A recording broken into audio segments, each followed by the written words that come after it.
Hello guys, welcome back to Fauji wife study routine. तो मेरी सुबह हो रही है 6 बजे। तो मैं 6 बजे ही उठती हूँ, क्योंकि अगर मैं 5 साढ़े 5 बजे उठ जाऊँ तो मुझे ऐसा लगता है ना कि मेरी आंखों में नींद है अभी भी।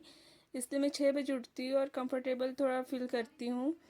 इसलिए मैं ज़्यादा मतलब ऐसा नहीं है कि आधे घंटे पहले उठ जाऊँगी तो काफ़ी अच्छी पढ़ाई हो जाएगी। 6 बजे उठती तो मेरी प्रॉपर पढ़ाई हो जाती है। इसलिए मैं ज़्यादा मतलब ऐसे फोर्स नहीं कर पाती हूँ अपने आप को। और यहाँ मैं रिवाइज़ कर रही हूँ। पहले मेरी बेटी अभी सोई हुई है, तो मैं आज पढ़ रही हूँ सीडीपी में, जो मैंने पूरा कंप्लीट कर रखा है वर्ग 3 के टाइम में। और अब मैं आ गई हूँ दुकान में पढ़ाई करने। तो आज दुकान भी देखना था मुझे साथ में, क्योंकि मम्मी बना रही है खाना और मुझे देखना था दुकान। तो दुकान में ही पढ़ाई कर लेती हूँ मैं, जहाँ पे भी हूँ। पढ़ाई से मतलब है, ग्राहक आए तो सामान दे देती हूँ।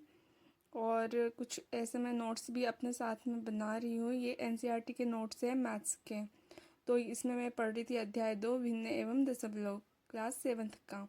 साथ में मैं डेट और पेज नंबर भी डालती हूँ, ताकि मुझे ढूंढने में आसानी हो। और डेट में इसलिए डालती हूँ ना कि मुझे पता चले कि मैंने कितने दिन से गैप कर रखा है। फिर यहाँ मेरी बेटी सो के उठ चुकी है, आप देख सकते हो। ये खुद से उठ के बाहर नहीं आती है, रूम में से चिल्लाती है मम्मा मम्मा। जब ये छोटी थी तब खुद से आ जाती थी, पर अब जैसे जैसे बड़ी हो रही है वैसे वैसे इसके ऐसे थोड़े ड्रामा चलते रहता है। और ये काफ़ी दिन से रात में वॉशरूम बेड पे नहीं करती है, मतलब दिन में भी बताती है, पर अभी बारिश के दिन है ना, इसलिए मैं इसे बिछा के रखती हूँ ड्राई शीट वगैरह, ताकि बेड गंदा ना हो। कभी बाई चांस ऐसा हो भी जाए तो रात में भी आती तो बताती ही है, पर मैं बिठा के रख दे रही हूँ अभी तो। और आरू खुद से तैयार हो रही है। कुछ भी लगाओ बोलती है, मुझे ही लगाना है, मुझे ही लगाने दो, मुझे ही करने दो।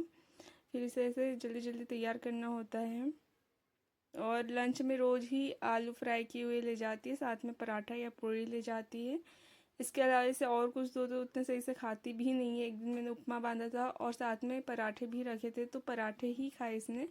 उपमा जैसे का वैसे ही लाया था।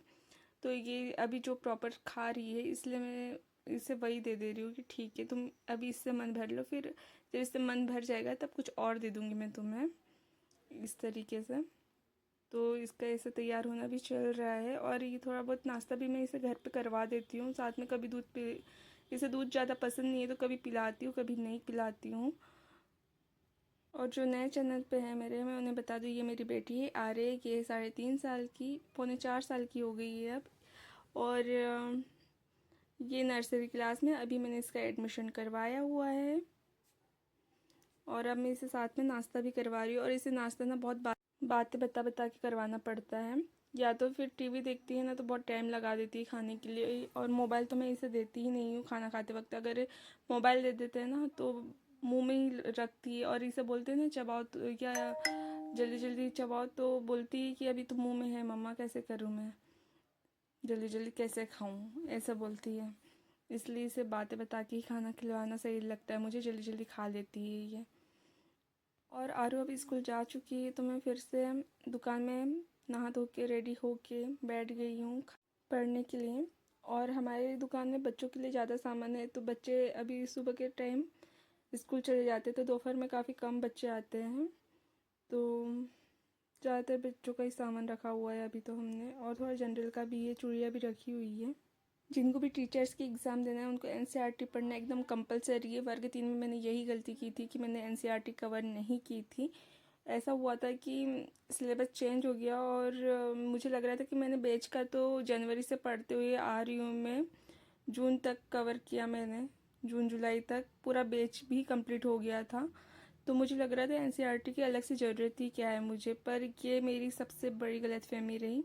वर्ग 3 क्वालिफाई ना करने का मुझे एक ही ये लगा कि मैंने एनसीईआरटी पढ़ लेना था। अगर मैंने एक दूसरी बुक खरीदी हुई थी, अरिहंत की बुक, उसमें उसको मैंने पूरी कवर कर ली। मैं अब ये सोचती हूँ कि काश मैंने तब एनसीईआरटी पढ़ ली रहती वो बुक छोड़ के, तो काफ़ी अच्छा रहता, क्योंकि वो बुक में से कुछ भी नहीं आया था। तो फिर अब मैं खा रही हूँ खाना, और आज खाने में बने हैं चना आलू की सब्जी और रोटी। और फिर इसके बाद मैंने बर्तन साफ़ किए, कपड़े धुले।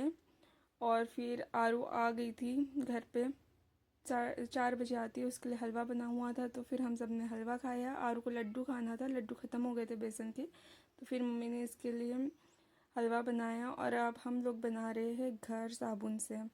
इसे कुछ भी चीज़ में लगाने का तरीका है कि दुकान की चीज़ें निकालो और किसी भी रंग से बिज़ी करो तो ये चिड़चिड़ कम करती है।